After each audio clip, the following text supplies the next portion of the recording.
Welcome back to Empowerment Radio. We are talking about a form of anxiety, OCD, obsessive compulsive patterns. And before the break, we just talked about how the specific expressions of those patterns may be able to teach you a little bit more of their root causes, their limiting beliefs, what actually is bothering in your life, what is actually the core challenge.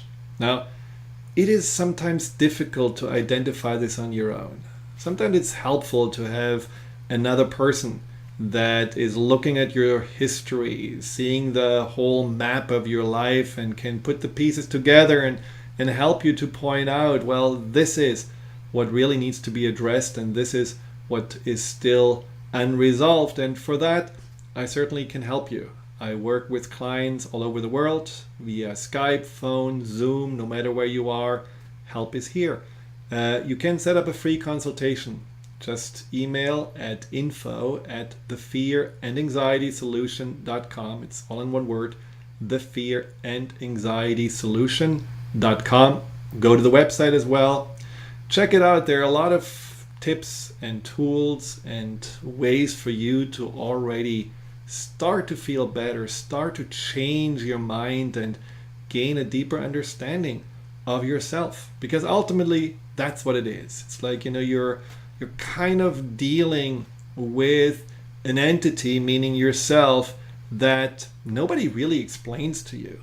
There's a lot of ways people tell you how you're supposed to function and how you're supposed to be, but nobody really tells you who you really are.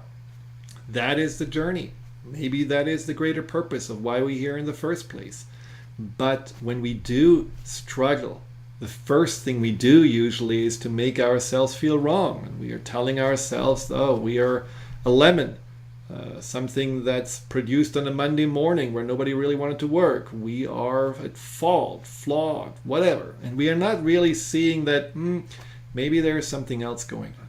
Maybe it is something that simply tries to get our attention.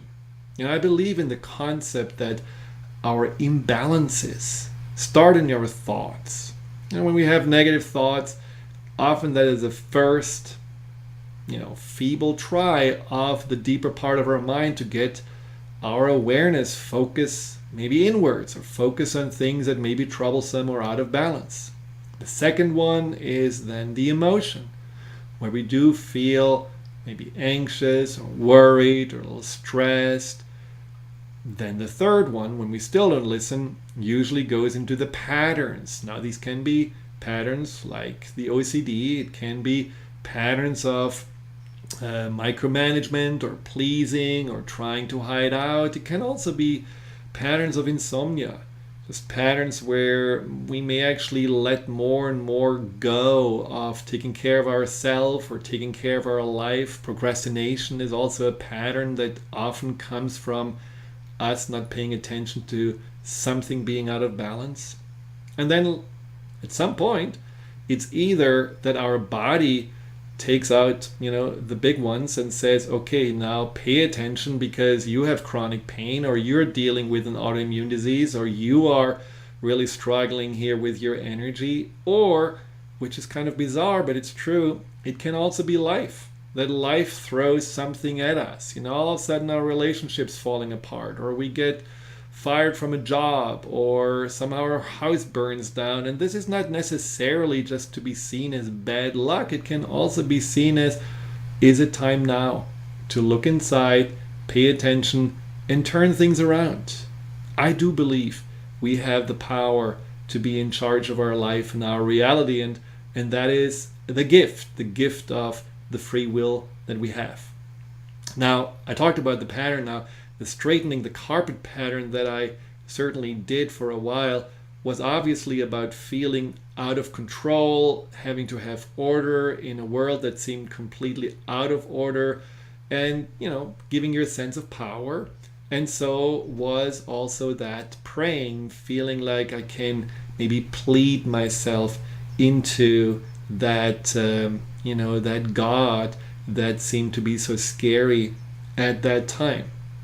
Now, some people say then, well, what about those harmful thoughts? Why do I have thoughts about hurting someone I actually care about? Why do I want to also think about killing my child? Now, that is a really interesting one.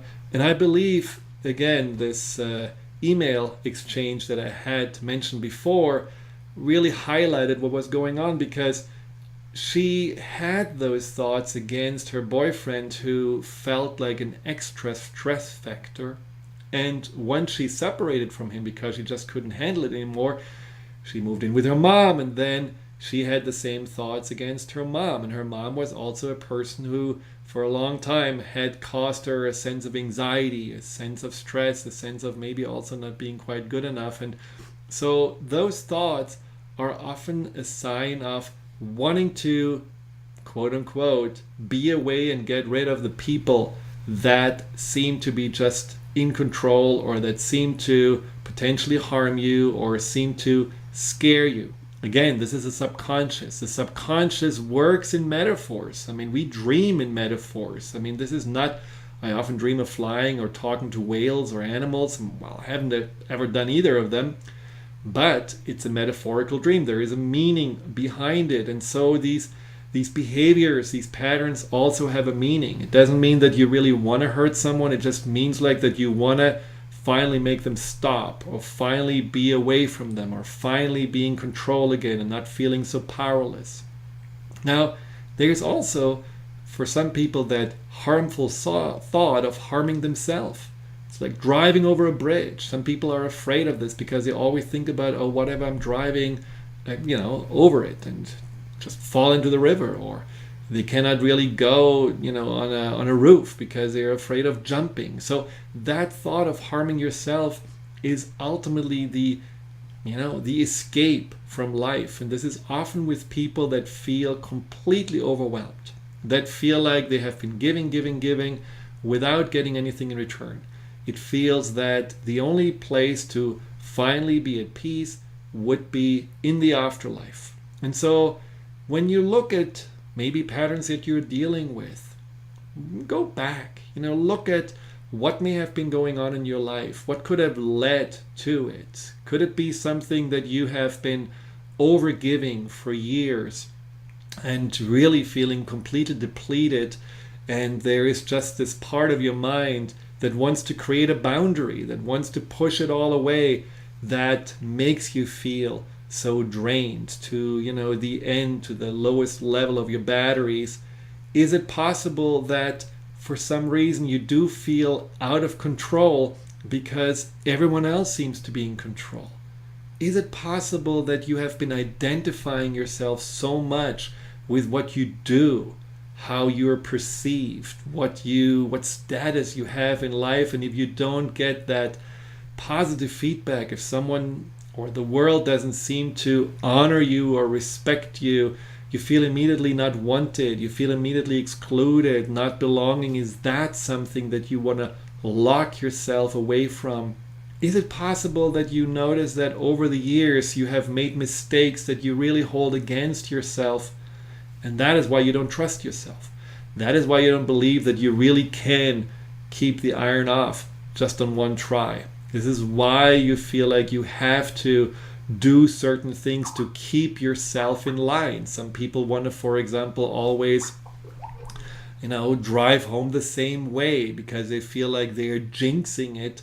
They jinx their luck if they go on a different route. Or some people feel like that they cannot step across a line, something bad's happening. And so it almost seems like not only that life is unpredictable, it also feels like, well, I need to keep myself in check. If I'm not doing exactly what I'm urged to do from the inside, I'm gonna fail, or something bad's gonna happen, or my luck gonna run out.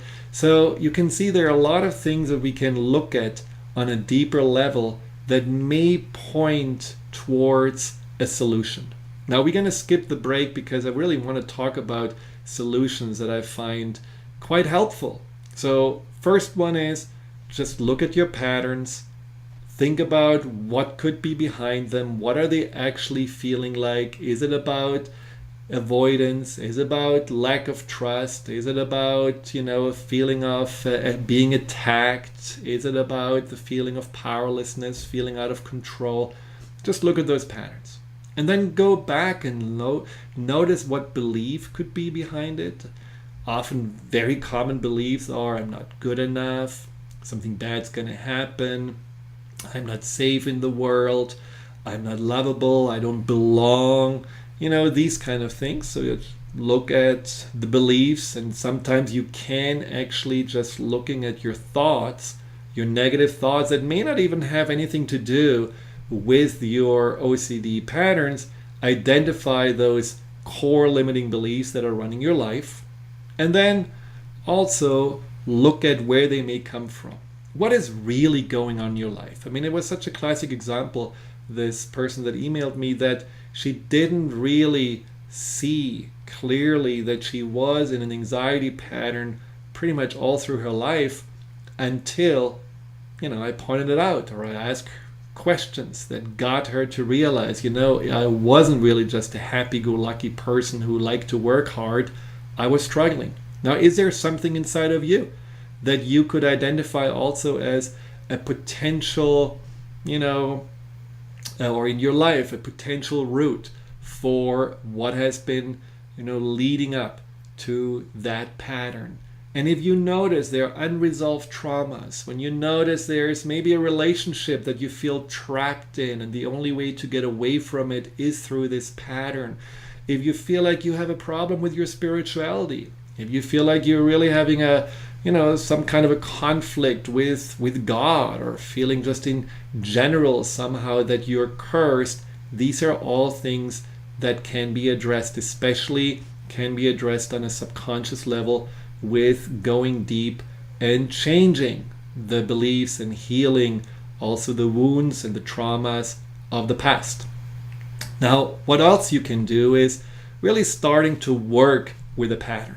Now, for example, let's say you are writing down all the thoughts that are leading up to it or that are happening during it. For example, when you have a hard time leaving the house because you cannot be sure that you have locked the door. Just write down what you're thinking.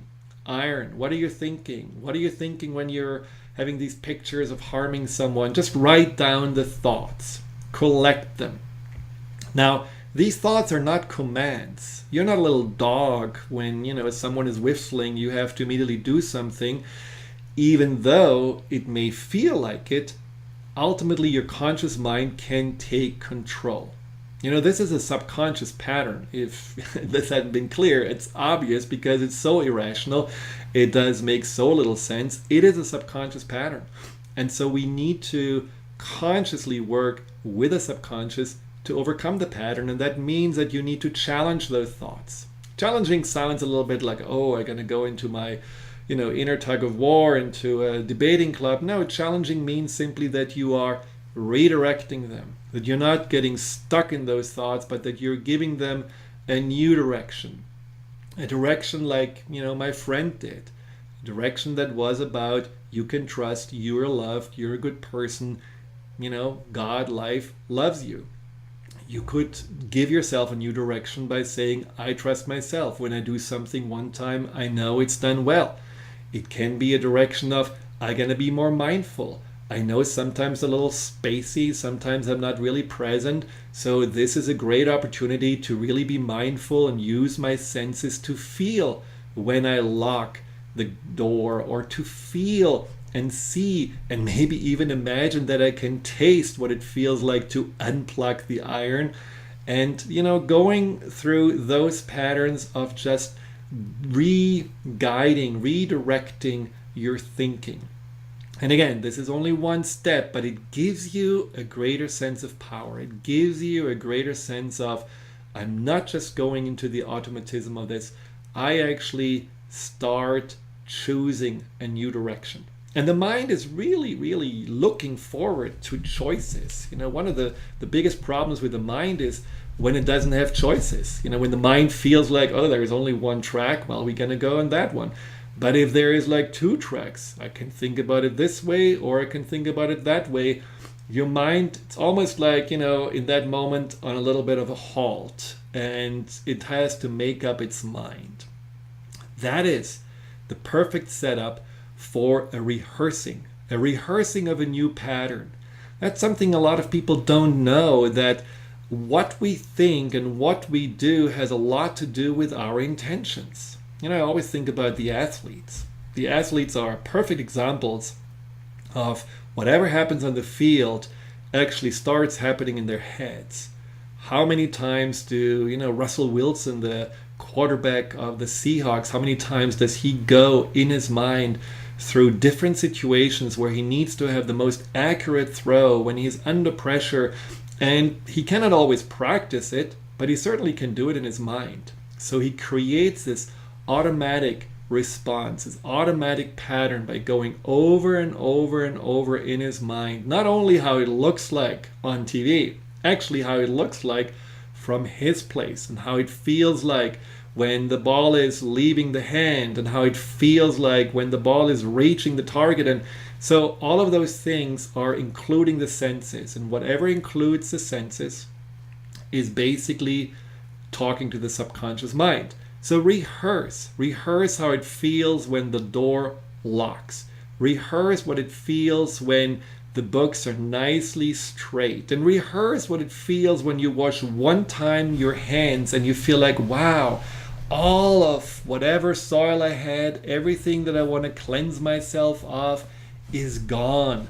Rehearse the good feelings as much as you're rehearsing how you want to think about it, as much as you're rehearsing that sensation of doing it, and then rehearse the relief. Rehearse how good it feels afterwards. I have often said it on the show, the subconscious wants to protect us.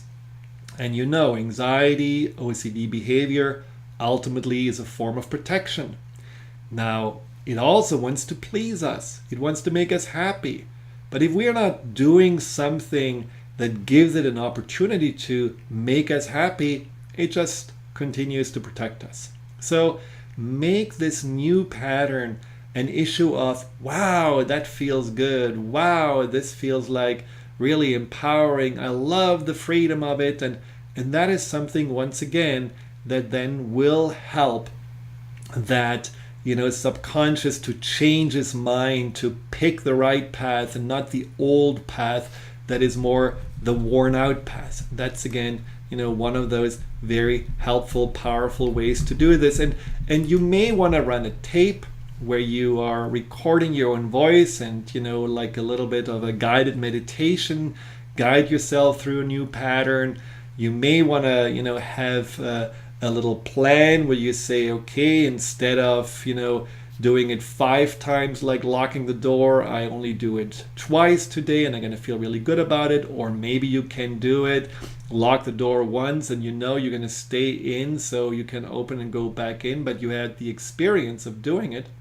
Now what you do with these harmful thoughts? Well, same thing. When you have a harmful thought, your inner dialogue, of course, should be, no, I know that this is a sign that I want to be maybe left alone, a sign of powerlessness, but I know that love is bigger than fear, and I know that I love the people that I feel sometimes maybe a little bit anxious about, or that I feel like that they are maybe too much infringing on me, and I will create healthy boundaries by speaking up, by making changes, by making choices that actually make me feel I can stand up for myself.